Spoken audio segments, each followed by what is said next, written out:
Everybody up. Hey, good morning, everybody. 12 minutes past 7 o'clock now. 18 is your high later today on this Tuesday, October the 2nd. Tamara Levitt is here.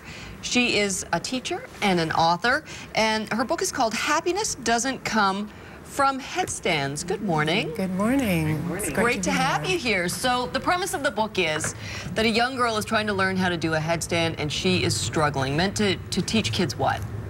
Meant to teach kids that that it's okay to fail, and happiness is achievable even when we're faced with defeat. And we've come to the point now we actually, this is a useful tone and message for children to have now. It is. We've kind of swung it way out here, haven't we? Yeah. Well, you know, children are raised with the story, The Little Engine That Could, right? That teaches them that practice makes perfect, which is a great message, but the reality is that there's many times that we try to achieve a goal and we're unsuccessful. So to empower our kids by teaching them how to move through defeat is extremely important.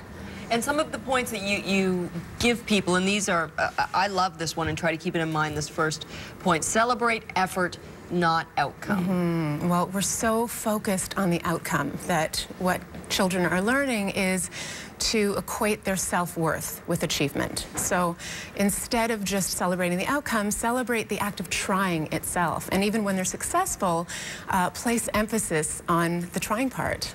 You know, and we as adults have problems accepting that failure is part of life, and we can learn from it. We always fight through it and want to just succeed. And kids pick up on that. Our children watch that and say, well, I don't want to fail because Mama doesn't want to fail. So they're watching us, so what do we need to do? Yeah, exactly. Well, children emulate our behaviors, so it's so important for parents and educators and aunts and uncles to share their failures with kids and show them that it's okay when they fail. That's key. Practice failure? You say you can practice failure with your kids? Yeah, well, kids learn best when they're having fun, right? So to actually play a game of chance, something that they might not likely win based on skill. Practice discussing what they're going to tell themselves if they fail, and also what words of compassion they can offer their opponent if they win, because that's so key, developing that. There's been a lot of talk about sort of the trophy generation, you know, rewarding kids for everything that they do. You know, here's a medal for coming in third. Right. How is this different from that? You do? Yeah. But it's the participant ratings and all that. Anything, even if you come in, right. So how do you differentiate your method from that? Well, you know, we all want our kids to achieve. We want the A's and we want the trophies, but the message that we're delivering when we're placing so much emphasis on the outcome is, again, it's what they're reading into it is their self-worth is tied to achievement alone. So it's just there's a real danger, and you know, we want to be encouraging our children, but we really need to be creating a space in which they can learn how to fall, because that's what's going to allow them to bounce back up, and that's the space that will lead them to the success and happiness we want. Where strengths and weaknesses are.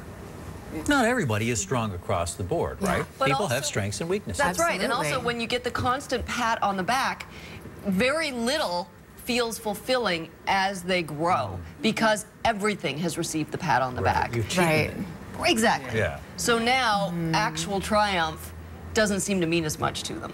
Right. So I think it's a really interesting message. Now, how do people get the book at this point? Well, they can go to my website, beginwithin.ca. I'm actually self-publishing and self-financing this book. So for the next 2 weeks, I'm offering the opportunity for people to go online and purchase a copy of the book to support bringing this book into fruition. Man, it's not easy. Good for you. Congratulations on getting that out. Again, it's called Happiness Doesn't Come from Headstands. Tamara Levitt. It's great to talk to you. Thank you so much. Congratulations. 7:16. We'll be right back. You know,